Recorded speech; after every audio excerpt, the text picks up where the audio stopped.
কয়েকটি সংক্ষিপ্ত প্রশ্ন এসেছিল। এক বক্তা বলেছে নামাজ জান্নাতের চাবি, এরূপ কোন হাদিস সে কোনোদিন শুনেওনি পড়েওনি। আরেক বক্তা বলেছেন এইরূপ হাদিস নাকি জয়ীফ, তাহলে কোনটি সঠিক? দলিল সহ জানাবেন। নামাজ পড়লে আল্লাহ জান্নাতে দেবে এরকম একটা আয়াতও আমার চোখে ধরা পড়েনি। এমনকি নামাজ পড়লে জান্নাত পাওয়া যাবে 100 ভাগ, এটা হাদিসেও আছে। মিফতাহুল জান্নাতি সালাহ, যেটা এই হাদিসের সনদ মতন আমি খুঁজে পাইনি, এই সনদ মতন ঠিক হাদিসটি জয়ীফ, দুর্বল। হাদিসটি হচ্ছে দুর্বল। নামাজ জান্নাতের চাবি কোরআনে নাই, নামাজ জান্নাতের চাবি সহিহ হাদিসেও নাই। মিফতাহুল জান্নাতি as-সালাহ, এটা সুনান তিরমিজিতে এসেছে, কিতাবুত তাহারাতে হাদিসে আছে, কিন্তু হাযা হাদিসুন যায়ীফ। এটা জয়ীফ হাদিস। as-সালাতু মিফতাহুল জান্নাহ হাদিসটা জয়ীফ, এটা ঠিক নয়। বেহেশতের চাবি গাড়ির পিছনে লেখা থাকে, এই হাদিসটা ঠিক নয়। সিনজির পিছনে লিখে রাখেন নামাজ বেহেশতের চাবি, লেখে না? এই লেখে কি না?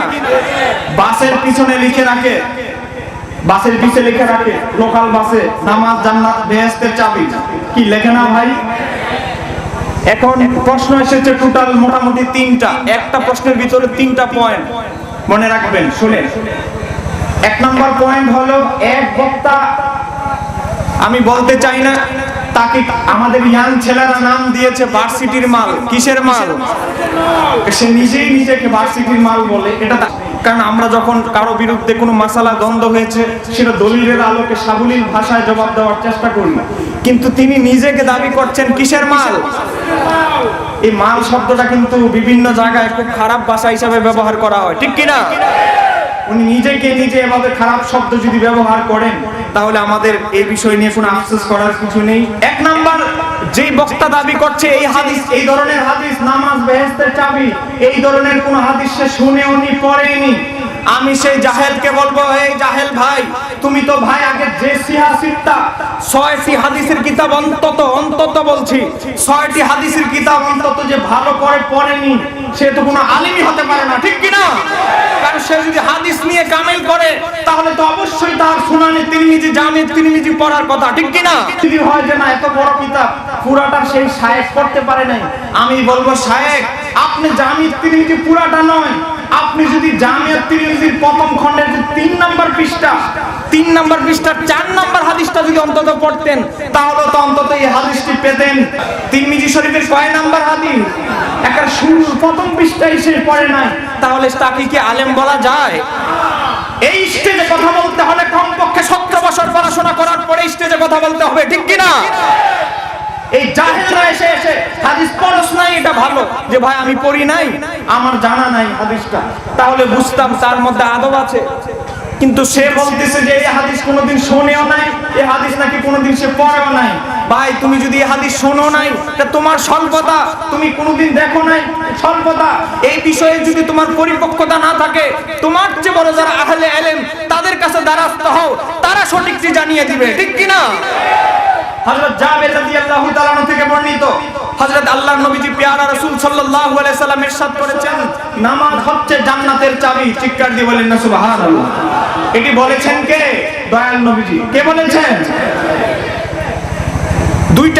3টা উত্তর পাক। 1 নাম্বার হচ্ছে হাদিসে নেই, আমরা প্রমাণ দেখালাম, হাদিসের কিতাবে এটা আছে, ঠিক কি না? 1 নাম্বার। 2 নাম্বার হলো হাদিসটা দয়ীফ যিনি বলেছেন, দয়ীফ বলেছেন আরেক শায়েখ, পাগড়ি টাগড়ি রুমাল লাগিয়ে, সেই শায়েখের উদ্দেশ্যে আমি বলছি, আমি যেহেতু আপনাদের জাল জয়ীফ বলেন আর আমি মোটা মোটা বলি, আমি আলহামদুলিল্লাহ উত্তর দিচ্ছি। এই পর্যন্ত আপনার আমার লিখিত এই যেটা প্রথম খণ্ড, 3য় খণ্ড পর্যন্ত প্রায় বের হয়ে গেছে, 800 পৃষ্ঠা করে এক একটা খণ্ড। আপনারা যে হাদিসগুলোকে জয়ীফ জাল বলেছেন, আমি আলহামদুলিল্লাহ জবাব দিয়েছি। সায়েন্সাই শ্রীকুট আবেদ শাহ মাদানী শেরে বাংলা রাহমাতুল্লাহ আলাইহি গোলাম হিসাবে আজ পর্যন্ত 4 বছর হয়ে গেছে, 5 বছর হয়ে গেছে, একটা খণ্ডের জবাব দিতে পারে নাই, পারবেও না, ঠিক কিনা? এই হাদিসটি প্রায় 19টি কিতাবের মধ্যে রয়েছে। আমি আমার এখানে ফুটনোট দিয়েছি, মশহুর কিতাবের নাম বলে দিচ্ছি।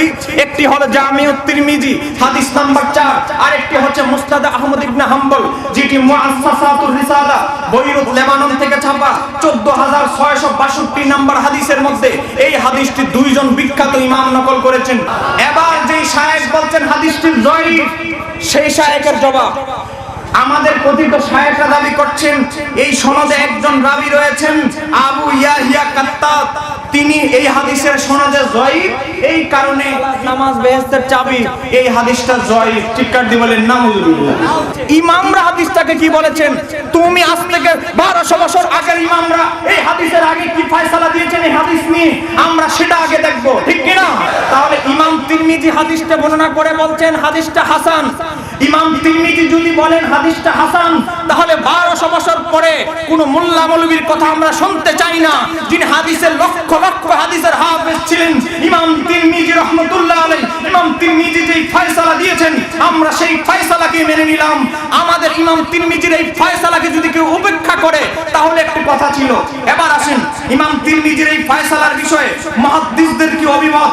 ইমাম তিরমিজি যখন এই হাদিসকে হাসান বললেন, হাসান বলার পরে এখানে আলেম ওলামারা রয়েছেন, আমি বিস্তারিত থেকে সংক্ষেপ বলছি।